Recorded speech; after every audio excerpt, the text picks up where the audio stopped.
Hi everyone, this is Yana, and today I'm sharing a colorful card with a bunch of banners on a black background. In this video, I'm going to show you how you can easily add color to your stamped and die-cut pieces and use them creatively to make a very unexpected background. I will be working with the following supplies today. I have a Build-A-Banner stamp set and matching dies from Avery Elle. I will be using 3 of the banners from this set. I also have a petal and stamp set for my sentiment. I will be using the Thinking of You sentiment. An A2 top folding white card base along with a piece of black cardstock that is cut to about 4 1/8 of an inch to about 5 3/8 of an inch, and a piece of white cardstock to do my stamping and die cutting. I also have washi tape to hold my dies in place. A bunch of colors of Copic markers. I will be using those to color my banners. I picked the ones that I had in my stash, and I was going for more orange, coral, and red colors. I also have a few sets of colorful enamel dots from Doodlebug. I will be using them to embellish my card.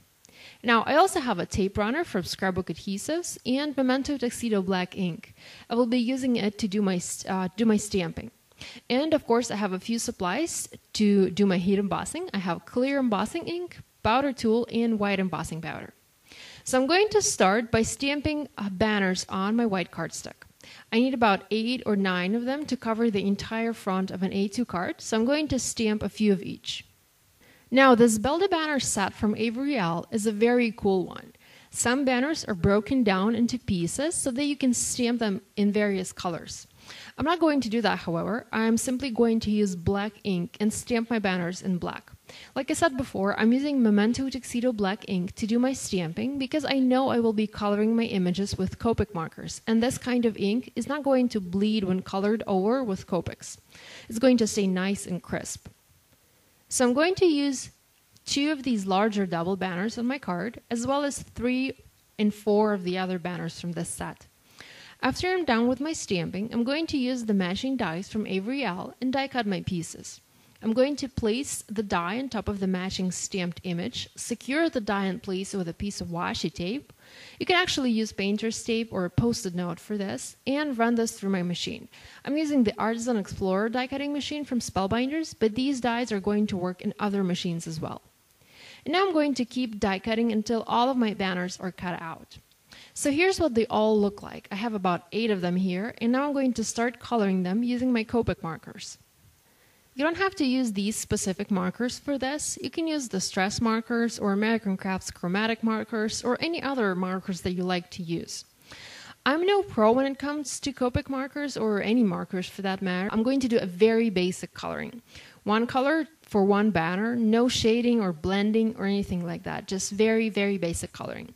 Now, you could have cut this out of colored cardstock and saved you the trouble of coloring.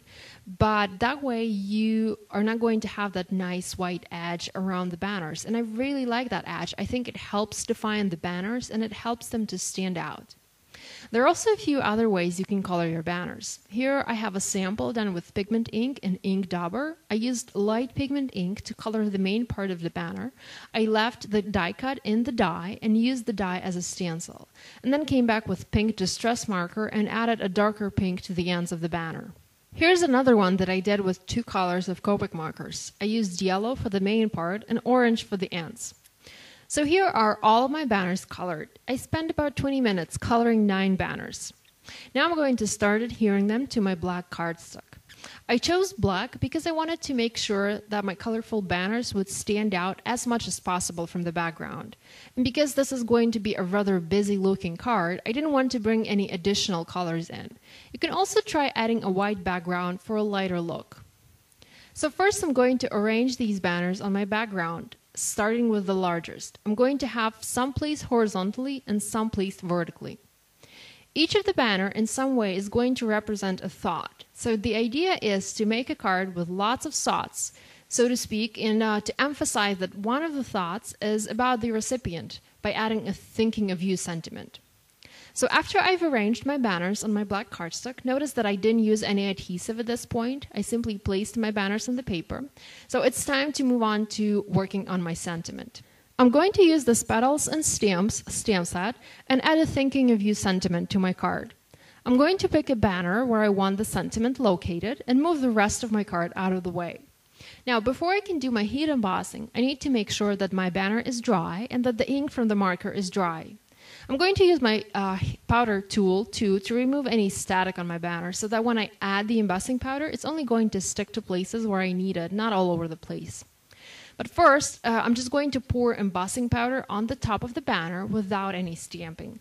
I learned this trick from Christina Werner a few years ago, and this way you can see if the piece of paper you're using is clean and ready to be embossed.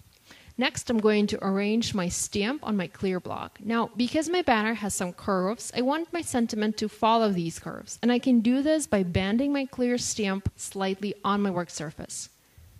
To do this properly, I'm going to flip my banner opposite side up, place my clear block on top of the banner, and then attach my stamp. By having my die-cut banner underneath the block, I can clearly see how I need to place my stamp. I can easily follow the curves of the banner and create similar curves on my sentiment. I do this all the time when I'm stamping in banners like this. So now all I have to do is ink my stamp with clear embossing ink, stamp, and add white embossing powder and heat set it with my heat tool. So here's what my heat embossed sentiment and banner looks like. Now I can start adhering this and all the other banners to my black cardstock. I'm going to use 3 kinds of adhesive and adhere my banners to create some dimension. So here I have a very thick foam squares from Ranger, slightly thinner foam tape from Imagine-S, and I also plan to use regular tape runner from Scrapbook Adhesives.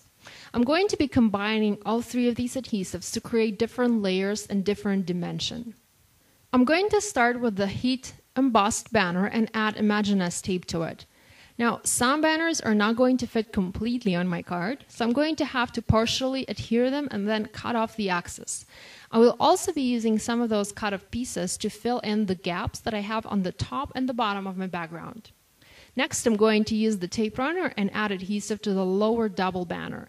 I'm going to keep moving like this and keep adhering all the banners to my background using either a tape runner, a thinner Imagine-S tape, or thicker Ranger foam squares.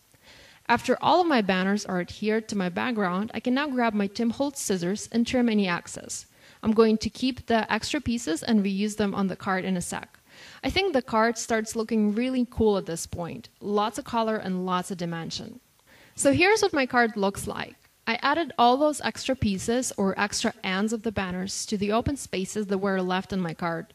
Now I need to add this to a card base, and I'm going to use my tape runner and add some adhesive to the front of my card base and adhere my black cardstock with my banners. Now I can grab my enamel dots and add a couple of them to the card. As always, I'm going to stick to the visual triangle rule and place them around the banner with the sentiment. I'm adding 3 in various shades of pink in various sizes below the sentiment, then 2 above the sentiment, and 1 to the farther left. I like to pick my enamel dots with a craft knife, and the one that I'm using right now is a fingertip craft knife from Fiskars. I really like that knife. I hope you enjoyed this video. All the supplies I used to create this card are listed in the video description and on my blog for your convenience. Please be sure to click that like button, drop me a comment, and share this video with your crafty friends. And if you're new to my channel, please subscribe. Thank you.